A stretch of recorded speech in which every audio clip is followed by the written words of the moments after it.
We're grateful for who God is. That list of names given, holy and mighty and all of that, that's just the beginning of things. When Jesus was jousting with the Pharisees, Jesus made it clear to them that when you start talking about me, you're talking about something that surpasses Abraham. Because before Abraham was, he said, my name is I am. In other words, when you open up the book to look at all of the good things that a person can possibly be, mighty and triumphant and awesome and holy, he says that that's just the beginning of it. He had to close the book. Who I am, America. My name is BRISTER Hay IV, born in Brooklyn, New York in the year of 1988. My mother, Jennifer Milhouse Hay, and to my father, BRISTER Hay III. Who I am, America. Ever since I can remember, I envisioned a life for myself that was grander and bigger than the people around me. And that is not to say that the people around me didn't deserve more. I just dreamed really big. Who I am, America. In 11th grade, I figured out what I was going to do in my life.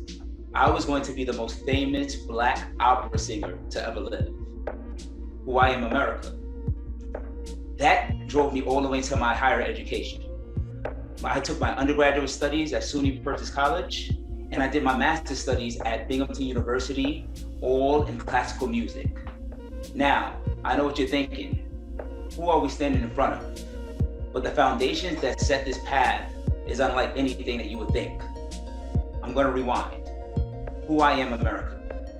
In the 6th grade, I remember the hardest conversation I've ever had. My mom sat me down and said, BRISTER, your father is an alcoholic. It shook me to my core. For one, I wasn't sure what alcoholism was.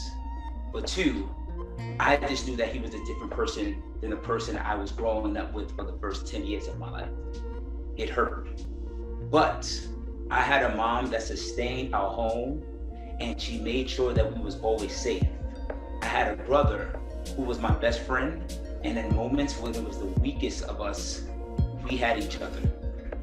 And concurrently, by the time I got to my next years in my life, that's when I found music, which I truly believe is the very thing that saved me and got me out of my circumstance. In the 7th and 8th grade, I went to Ronald Elman's Learning Center, which is a specialized junior high school. Now, when they say specialized, they simply mean that you are talented enough to get into a more private education for free. Now, the thing that I found most valuable in my older age is that that very thing removed me away from my circumstance.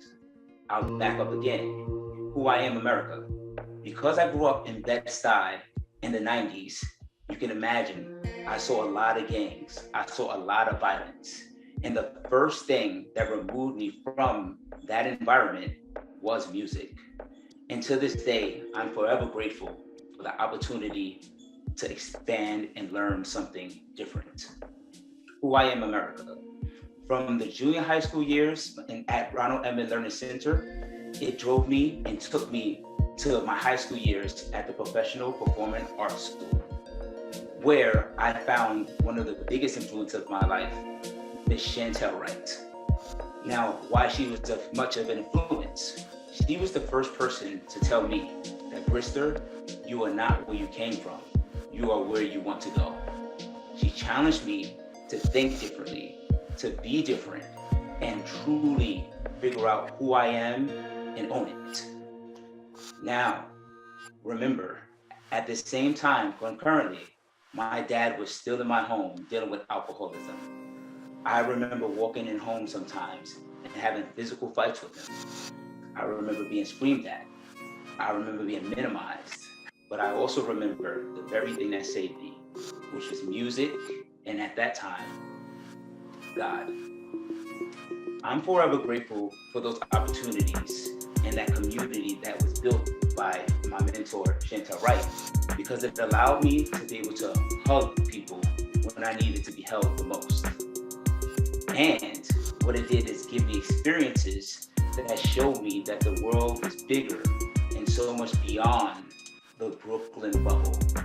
And I don't mean that in a derogatory way.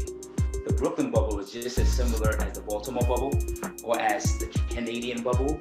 Wherever you were and you don't recognize that you have a chance to expand, that's your bubble.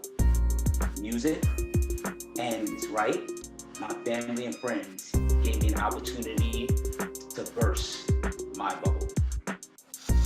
Now, after my education years at SUNY Binghamton, I actually stopped singing. I had what you call vocal nodules, which required me to get vocal surgery, and I could not sing anymore. And it was honestly one of the best things that happened to me. The very thing that saved my life, I became attached to in a way where I couldn't breathe or live without it. But the truth was that once that was snatched away from me, I had an opportunity to learn and be different. Who I am, America. Now, out of that entire chronology that I just sent you, there's one fact that drove me and made me who I am today. I was an obese kid from the time that I can remember. So, my dad was an alcoholic. I was living in Brooklyn in one of the worst crime areas noted in history, and I was an obese kid who had no resources, no education, or no possibility to be different. Obesity followed me throughout my entire young adult life, through junior high school when I started music, to high school when I really found who I was going to be, all the way to my undergraduate studies at SUNY Purchase, and it finally stopped going into my master's program. And here's why. Who I am, America. My dad, who suffered with alcoholism, died at the tender age of 47. He drank himself to his end.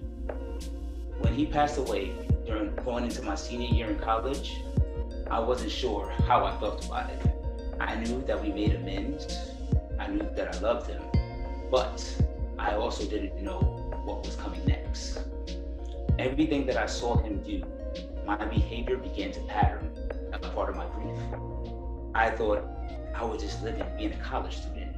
But then I recognized I was drinking more than ever. I was eating more than ever.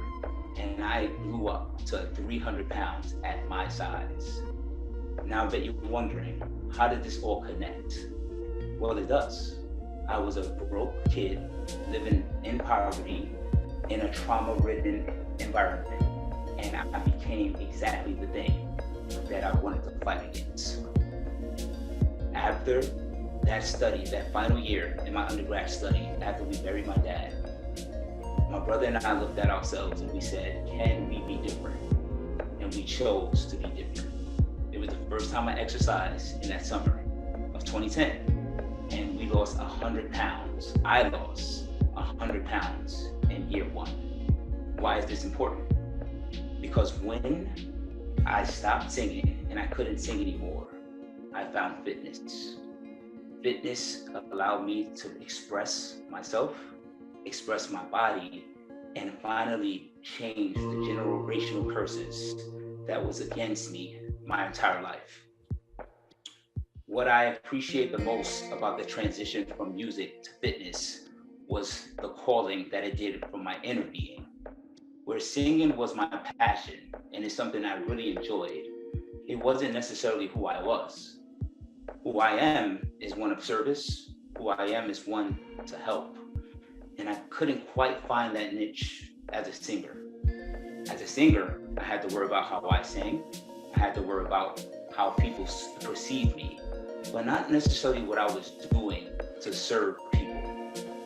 Fitness allowed me to find that. So, who I am, America. I guess I would say from the age of birth until my 22-year-old self, after my master's program, I'm one of flexibility, one of change, and a Black man who was able to take his original circumstance and change it to the better good. Who I am, America. Who I am, America. After I finished my master's studies and I found fitness, I would truly say I found it for me. And I didn't even see it as the means to be able to help and serve other people. But as you can imagine, once I lost 120 pounds, I began to get a bunch of questions about, well, what did you do? Well, how did you do it? And of course, can you help me do it? Because of the circles I was in, music, being from Brooklyn and poor neighborhoods, the finding people that lacked a wellness regimen and lacked an exercise regimen wasn't hard. We can assume that most people don't do these things. In fact, the statistic says that most people do not exercise and do not eat well. But I took that intrigue in the inquisitions that people gave me to be able to see truly how can I help people the same way I help myself. And I won't say that I was self-made. I had a lot of aid in transforming my body. I used tapes, I used read articles, and I listened to anybody that had, as they would say, the keys to really transforming the body. So after I decided to, hey, let me see how I can do this, I began to get my certifications, and I began to really figure out if I'm going to help people, how can I do it the best way that I can? Position myself for the highest success. So I was working in a hospital, who I am America, picking up jobs and odd jobs after my master's program, trying to figure out exactly what I was going to do since music wasn't in my headspace anymore. After I was working, I began to get my certifications for training, and sure enough, as I started to help people and do it for free, really to just get experience, I found another passion. And I would say that you speak to a lot of people, and having one passion is really hard sometimes. They say like, hey, I used to like things when I was younger, but I didn't really stick with it. I was fortunate enough by the age of 25 to find two things that really drove me to be the best possible. And this latter thing that has stayed on for the last 8 years has been fitness. So once I got my certification, I joined my first commercial gym as a trainer, and I started to work. And what I found was that I was a little different from most people in terms of how I approached my job. I was scholastic, but yet I had a flexibility to be able to give the client what they need. That ended up giving me a reputation of a high earner and high producing personal trainer. Now, nowadays I like to say that I think I'm more than a trainer, but it truly was the thing that set off my journey to fitness and wellness. That thing that got me right here. Who I am, America. Today, I would say in the best words that I'm a service provider. I am here to serve. And when you get me or how you get me, that may depend, because you may get me as a group fitness instructor, or you may get me in a one-on-one capacity, or you may get me as the director of a nonprofit. Who I am, America. I founded Facing It Together, Inc., which is an equitable health solution to bring solutions, mental health amenities, physical health amenities, and nutritional amenities to underserved communities. I built, to me, what was lacking for my life growing up. Who I am, America. What's very particular about Facing It Together, Inc. and my career right now is that the entire pivot came from the death of my sister in the year 2020. In June 2020, my oldest sister, Denise Milhouse, passed away. In doing so, I got the privilege to adopt my niece and nephew, who is now 13 and 10. What this allowed me to do, and what it stressed me to do, and my beautiful wife, is to figure out how do you truly show up and serve people? How do you make and have a sacrificial part of your life, but still make yourself whole? Because I won't lie, in doing so, it truly put me to the brink. I was not sure one day if I could go on, but what I had was a foundation of wellness, a foundation of mental health services and or processes, and a nutritional roadmap to be able to get myself whole again. And I would say between the events from finally finding fitness and today, which is an 8-year gap, a 9-year gap now, actually next month, it truly has given me the opportunity to give and serve people in an efficient and optimal way. And when I say optimal, what I mean is that are we giving these things that everyone needs on every level? So a lot of times we see services, then we see charities, and we see organizations that they give a little. But then you have to jump back and forth, place to place, to be able to really find the formula for your success. And I believe that Facing It Together Inc., that we're really creating an organization that handles a very complicated problem on a multitude of levels. The problem as we see it is the lack of access, inequities in terms of our generational and our social problems. We call it social determinants, whereas where you grew up and because you're in poverty, you'll just have a low chance of living. And to us, that's wrong. And we believe that if we can start facing these problems at the grassroots level or at the beginning level in adolescence and childhood, then we can start changing generations just by giving people the ability to change themselves and the information to always know how to steer their course in the right direction. For that, I'm privileged. For that, I'm grateful to be able to serve people into the capacity that I wish I was served. So sometimes people say like, well, why did you make FIT? And truly, I guess the most honest answer is I created the thing that I wish I had the most when I was growing up. And I hope that people feel the same way. Who I am, America. I am love, I am happiness, and I am Black joy.